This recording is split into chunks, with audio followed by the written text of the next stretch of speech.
Now, you've been in the job as CEO for a little over 6 months. How's it going for you? Well, I had some sort of experience beforehand because I've been with the firm around for some years. And before that, I was the deputy of Mr. Spüler. And to answer the question, the last 6 months have been, as usual, quite intensive, but I think that has been good. The cooperation between Peter Spüler and myself works quite nicely. And we got quite a few interesting topics, exploring new markets, introducing new products. So that has been an interesting time. Well, I was going to ask about your relationship with Mr. Spüler because, he was CEO for 30 years as well as chairman. I mean, they're pretty big boots to fill. Do you feel any pressure there? Well, I think there are definitely big boots to fill. And I think that is not a particular kind of pressure I feel. It is a good cooperation. I mean, he's still around. He's still the executive chairman. And therefore, we have quite close interaction on a weekly basis, I'd say.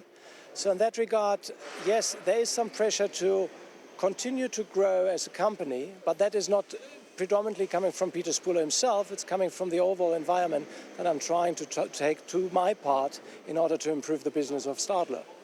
So what is top of your agenda then? Well, key elements we have is, of course, to ensure timely execution of our new products. For instance, we are still talking about the high-speed train we are doing for SBB. We are now in the process of doing the testing that they can be put into service next year. So that is definitely of importance on the agenda. Second element is, of course, making sure that we introduce new products. For instance, we're currently discussing battery-powered train, and there we're doing certain kind of things. And thirdly, of course, we have certain activities with regard, for instance, signaling, where with the merger of Siemens and Alstom, the competitive pressure has been increasing in that regard, and there we need to do our own area, or need to generate our own area of expertise in order to match them. You fit for that competition then? Absolutely, absolutely. You see, in our industry, I think we got some very unique advantages. It's part of the Swiss gene that we are very flexible, and that we have a very short decision process. And I think that helps us a lot. So whenever someone thinks that just sheer size is a good thing, we believe that flexibility, keeping your word, and having this kind of mentality of doing things right is going to be a very kind of countermeasure against just sheer size.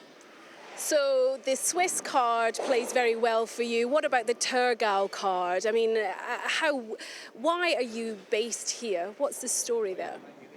I think there are two reasons for that. Initially, the founder of the company, Ernst Stadler, he died in 1981, but he decided in the 60s, actually in 1962, that he needed a workshop. He started as an engineering office, and then he said, I need a workshop.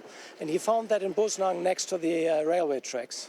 So that is one reason why we're now located in Bussnang. The second reason is, and that is not only coming from the past, but there's a great industrial base. The majority of our suppliers is in the area around St. Gallen and in Thurgau.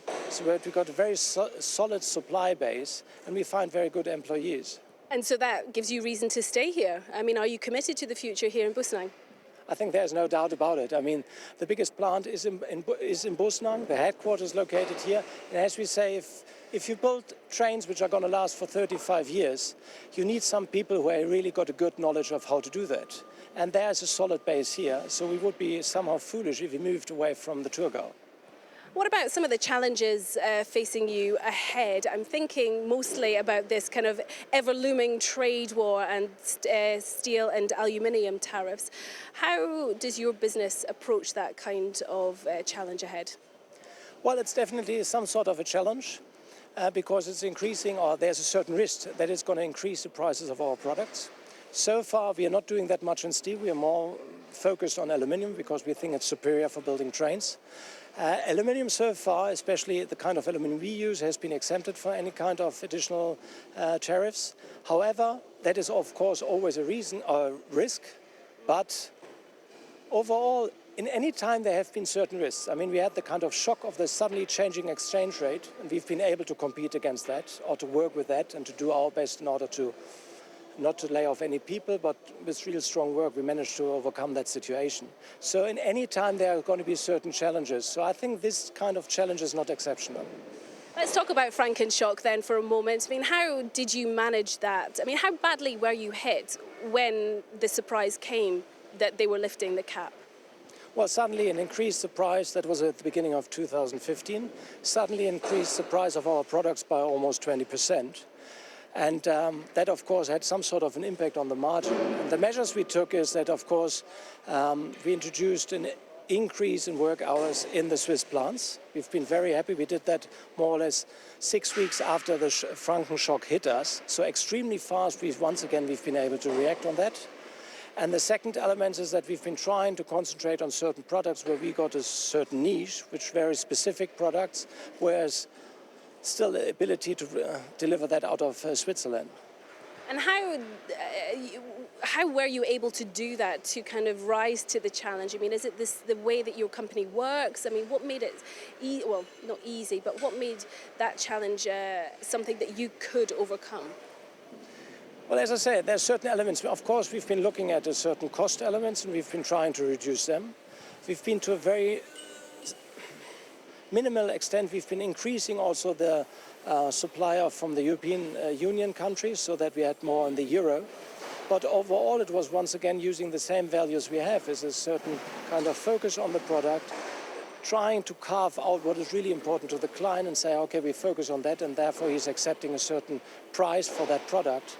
I think it has been a set of measures, but it was nothing in particular. The famous switch, the magic kind of gadget didn't exist. It is usually hard work. Are most of your customers based here in Europe? The majority of those, yes. The largest market for rolling stock is still Europe.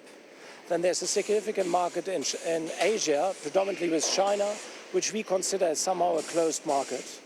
So therefore we focus on Europe, and now we're slowly moving into the US. We are now building a new plant in the US, serving the American market. Because of Buy America regulations, we also need to have a plant there. And so we're slowly extending our foot base. I mean, some of the geopolitical tensions that have come in recent days or recent months have come from the United States with the trade war. But there's also sanctions that you have to work against. I'm thinking about the situation with Iran. There's markets there that you would like to tap into. Do you think that is something that you will be able to overcome in the future? Well, we'll see. I mean, there are specific points. We have certain kind of difficulties. As I said before, there have been always some difficulties. In that regard, I think if it comes to Iran, we regret at the moment that we cannot deliver anything to the Iran, because that would be a potential interesting country. They like to go by trains, and we would have wonderful trains for them. But there we need to see how we can align with the sanctions. Of course, we're going to stick to all sanctions. If it comes to the trade war, as we are having a plant in the US and we have several plants in Europe, I think there we are not that much affected. There's always the talk that Stadler may one day go public. Is that still on the table? I think it's always interesting. I think that is a nice theme that some people say, well, that would be cool if Stadler goes public. And that's a nice current theme. At the moment, of course, you always analyze what is the situation at the stock exchange, but there's not a particular program at the moment that we say, okay, full focus on that. But that might come at one stage. Definitely. And you yourself, you live here in Thurgau as well? Absolutely. No. I mean, I'm living 20 minutes away from the plant, 20 minutes by car, 50 minutes by bicycle, and 35 minutes by train. So I got a wide mix of things how to get to the plant. No, I live nearby. I think someone who's in charge or has been in charge of a plant, and I was that for 5 years, shouldn't be too far away from the plant. That wouldn't be good. And you're a major employer in the local area as well? Absolutely, yeah. I think Busnang, if you take the little village of Busnang itself, is in a very good position because they got something like 2,500 people living here. We are providing jobs for 1,800, and I think they got a 1-to-1 ratio of people living in Busnang and the number of jobs found in the same area. Do you struggle to find employees from the local area? To a certain extent, yes. I think for manufacturing, so far we are in a good position because we got a good reputation. To find dedicated and specialized engineers has always been a challenge. That has never been easy, and so once again, our time now is no different from the past. To find good people, especially in technical fields, is a bit of a challenge. But it's still worth being here in Thurgau and in Switzerland? Absolutely. The amount of flexibility, I think, you cannot match anywhere.